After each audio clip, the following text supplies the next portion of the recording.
Welcome to our lecture online. Now that we've shown you in the previous video that the solution to this differential equation for the case where L equals 2 and m sub L is equal to 0, for the theta function, the function for the zenith motion of the electron, well, now we're going to try to find the constant in front of that solution. And the way to do that is to take the general format of the solution using a general constant in the front, let's call it A, and we're going to then normalize that to find the exact value for that constant.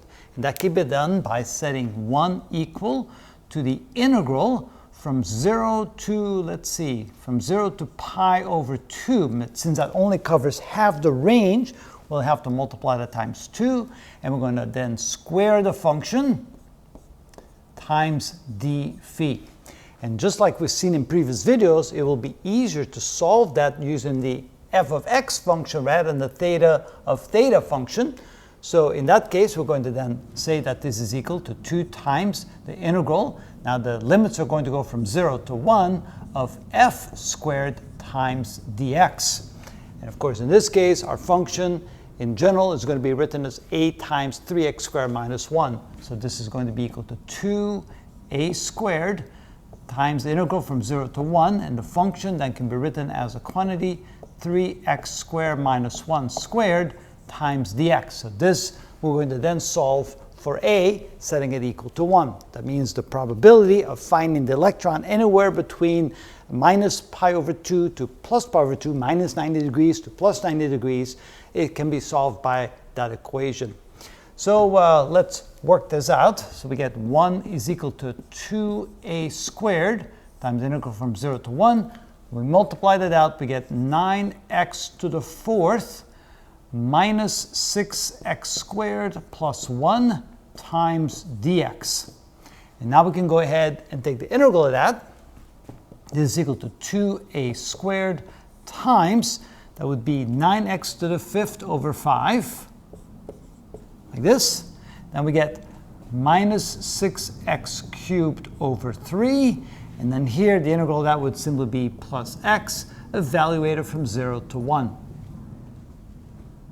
Okay, now we go ahead and when we plug in the lower limit, we get nothing. Plug in the upper limit, we replace every x by 1. So we get 1 is equal to 2a squared times, plug in a 1 for x, we get 9 over 5.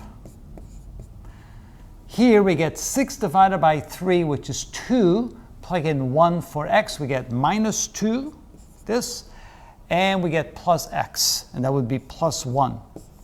Simplifying this a little bit more, that is equal to 2a squared times 9 over 5 minus 1, and minus 1 would be minus 5 over 5, which means that this is equal to 2a squared times 9 minus 5, which is 4 over 5.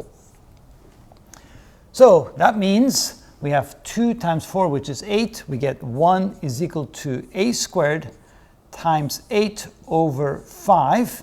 Then if we solve this for a squared, we get a squared is equal to 5 divided by 8. If we now take the square root of both sides, then this is equal to, let's see here, we'll put an arrow in there, which means that a is equal to the square root of 5 over 8.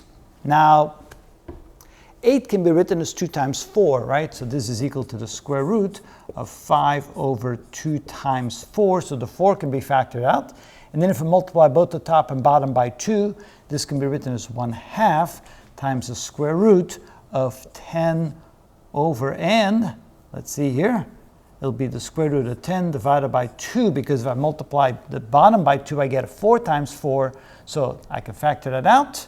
And we have the square root of 10. Now going back over here, since we wrote it in that format, we can say that a is equal to the square root of 10 over 4, like that. Okay, so now we have the exact match of what we have in the table.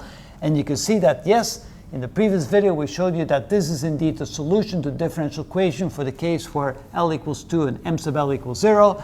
And then by normalizing the function, we can see that that's indeed a constant that goes in front.